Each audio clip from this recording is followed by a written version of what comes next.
जेब में करोड़ों हो ना हो, लेकिन इन लग्जरी कार्स का शौकीन हर कोई होता है। किसी को लैम्बोर्गिनी पसंद है तो किसी का सपना ऑडी में सैर करने का है। किसी की बकेट लिस्ट में जैगुआर होती है तो कोई ऐसा भी जरूर होगा जो बुगाटी वेरॉन में घूमने के सपने देखता होगा। खैर, हर कोई तो इन कारों को खरीद नहीं सकता, तो सॉल्यूशन क्या है? सॉल्यूशन है मॉडिफिकेशन। कारों के शौकीन लोग अक्सर अपनी नॉर्मल कार्स को मॉडिफाई करके उन्हें लग्जरी और क्लासी लुक देते हैं। अगर आप जापान, यूएस, यूरोप या फिर दुबई में हैं, तो आप अपनी कार को जो चाहे लुक दे सकते हैं। लेकिन अगर आप इंडिया में हैं, तो कार को मॉडिफाई करना तो दूर, दूसरा पेंट करने की भी मत सोचना, वरना लेने के देने पड़ सकते हैं। और अगर जानना चाहते हैं कि ऐसा क्यों, तो बने रहें हमारे साथ अगले कुछ मिनटों के लिए, जहां मैं आज आपको बताऊंगा कि आखिर इंडिया में कार मॉडिफिकेशन इलीगल क्यों है। कार महंगी हो या सस्ती, हर कोई अपनी कार को अपनी तरह का लुक देना पसंद करता है।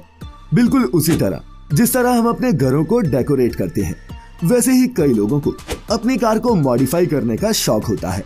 लेकिन अपनी कार को लग्जरी और क्लासी लुक देने के चक्कर में लोग कई बार अपनी कार को पूरा ही बदल डालते हैं, जिसके बाद कार असल में कैसी दिखती थी इसकी पहचान करना भी मुश्किल हो जाता है। अब इन्हें लग्जरी कैरावैन्स को ही देख लीजिए। क्या आप इसे देखकर कह सकते हैं कि ये पहले एक मामूली ट्रैवलर टेम्पो थी, जिसे इनके ऑनर्स ई-बुल जेट ब्रदर्स ने मॉडिफाई किया और ये हाई फाई लुक दे दिया। खैर, आमतौर पर जब भी कोई ऐसा क्रिएटिव वर्क करता है तो उसकी वाहवाही होती है, लेकिन ई-बुल जेट भाइयों के केस में ऐसा नहीं हुआ। जैसे ही केरल की मोटर व्हीकल डिपार्टमेंट को इसके बारे में पता चला, उन्होंने इस गाड़ी का रजिस्ट्रेशन ही कैंसिल कर दिया और गाड़ी पर फाइन लगा वो अलग। दरअसल 2019 में ही सुप्रीम कोर्ट ने कार बाइक मॉडिफिकेशंस के अगेंस्ट एक लॉ पास किया था, जिसके मुताबिक भारत में 2019 के बाद किसी भी कार या बाइक को मॉडिफाई करना इलीगल होगा। और अगर ऐसा कोई करता है तो पहले तो आरटीओ मॉडिफाइड गाड़ी का रजिस्ट्रेशन कैंसिल कर देगा और फिर कार में जितनी ज्यादा मॉडिफिकेशन होगी उतना ही ज्यादा फाइन भरना पड़ेगा। माने कि आप अपनी कार की लुक चेंज नहीं कर सकते, पेंट चेंज नहीं कर सकते, फैंसी नंबर प्लेट्स नहीं लगा सकते और बिना इजाजत के इंजन तक अपग्रेड नहीं कर सकते। सिंपल वर्ड्स में कहें तो आप अपनी कार के साथ ऐसा कुछ भी नहीं कर सकते जिससे वो अपने ओरिजिनल मॉडल से अलग लगे। जानता हूँ अब आप ये सोच रहे होंगे कि जब यूएस, जापान और यूएई में कार मॉडिफिकेशन अलाउड है तो फिर इंडिया में इसे बैन करने की जरूरत क्यों पड़ी। और इसका कारण है environmental damage and road safety. दोस्तों, हर देश में लॉज उस देश की ज्योग्राफिकल, सोशल, कल्चरल और इकोनॉमिकल कंडीशंस को ध्यान में रखकर बनाए जाते हैं। और 2019 में जब सुप्रीम कोर्ट ने व्हीकल मॉडिफिकेशन को इलीगल करने का फैसला सुनाया था, तब कोर्ट ने अपने वर्डिक्ट में जो रीजन दिया था वो था road safety and environmental damage. उदाहरण के लिए, कई लोग अपनी कार को हाईफाई और कूल लुक देने के लिए हेडलाइट्स को अपग्रेड करना पसंद करते हैं और गाड़ी में लगी स्टैंडर्ड लैंप्स को और ब्राइटर हेडलाइट से एक्सचेंज कर देते हैं। अब ये हेडलाइट्स कार को फैंसी लुक तो दे देती हैं, लेकिन दूसरे ड्राइवर और गाड़ियों के लिए ये मुसीबत का सबब बन जाती है। दरअसल कार में लगे कंपनी फिटेड बल्ब्स को कलर टेस्टिंग के बाद ही लगाया जाता है, जो फॉग और नाइट टाइम में ड्राइवर को क्लियरली देखने में हेल्प करती है। लेकिन बड़ी और चमकदार लाइटें लगाने से सामने से आने वाला ड्राइवर क्लियरली नहीं देख पाता और रोड एक्सीडेंट के चांसेस बढ़ जाते हैं।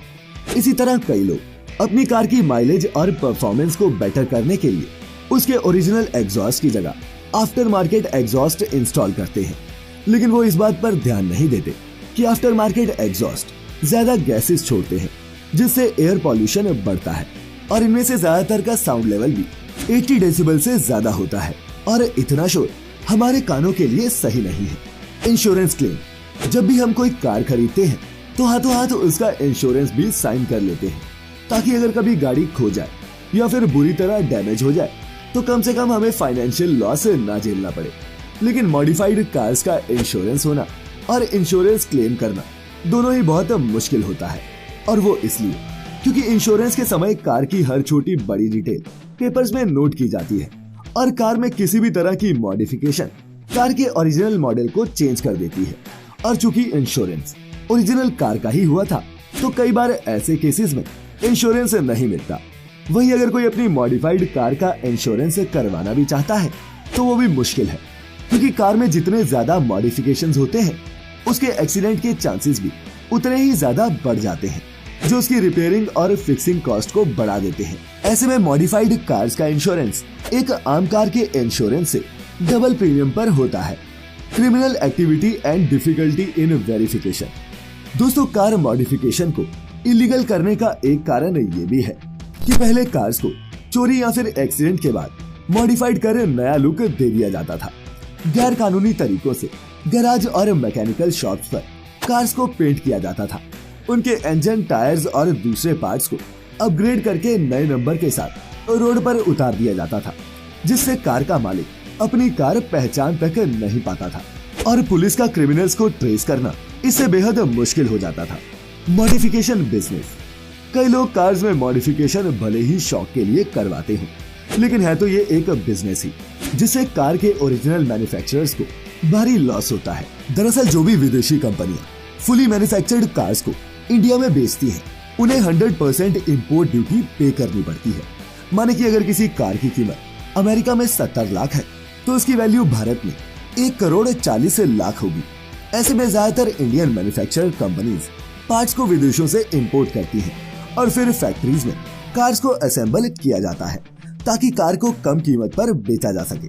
अब ऐसे में अगर उनकी ही कार के मॉडल को कोई और मॉडिफाई करके डबल कीमत पर बेचे, तो ये तो वही बात हो गई कि मेहनत कोई और करे और खाए कोई और।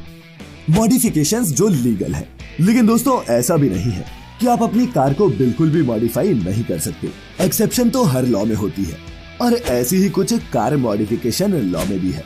जैसे कि अगर आप अपनी गाड़ी में CNG किट लगाना चाहते हैं, तो आप बिना किसी की इजाजत के ऐसा कर सकते हैं, पर ध्यान रहे इससे आपकी गाड़ी के स्ट्रक्चर में कोई चेंज ना आए। इसी तरह upgrading tyres, body wrapping, suspension upgrade कुछ ऐसी मॉडिफिकेशंस हैं जिन्हें आप अपनी कार में बिना किसी की परमिशन से आराम से करवा सकते हैं। और अगर किसी वजह से आपकी गाड़ी का रंग फीका पड़ जाता है या फिर खराब हो चुका है, तो आप उसका रंग बदल तो नहीं सकते, लेकिन RTO से परमिशन लेकर उसे रीपेंट जरूर करवा सकते हैं। डिफरेंटली एबल्ड लोग भी बाकी लोगों की ही तरह कंफर्टेबली होकर ड्राइव कर पाएं, इसीलिए उनकी कारों में fitting adapted mirrors, wheelchair lifts, automatic और हैंड ऑपरेटेड क्लच, एक्सेलरेटर और ब्रेक्स की मॉडिफिकेशन अलाउड है। खैर, अब तो आप अच्छे से समझ गए होंगे कि कार मॉडिफिकेशन इलीगल क्यों है, और अगर आपको अपनी कार को कोई नया लुक देना है तो आप क्या क्या मॉडिफाई नहीं करवा सकते। तो अगली बार अगर आपका कोई करीबी कार मॉडिफाई करवाने की सोचे, तो उसे एक बार ये वीडियो जरूर शेयर कर देना, और अगर वीडियो पसंद आया हो तो इसे लाइक करना बिल्कुल मत भूलना। मैं फिर लेकर आऊंगा ऐसी ही एक और मजेदार और इंफॉर्मेटिव वीडियो। तब तक खुश रहें, अपना अपने चाहने वालों का ख्याल रखें, और वीडियो पूरी देखने के लिए आपका बहुत बहुत शुक्रिया।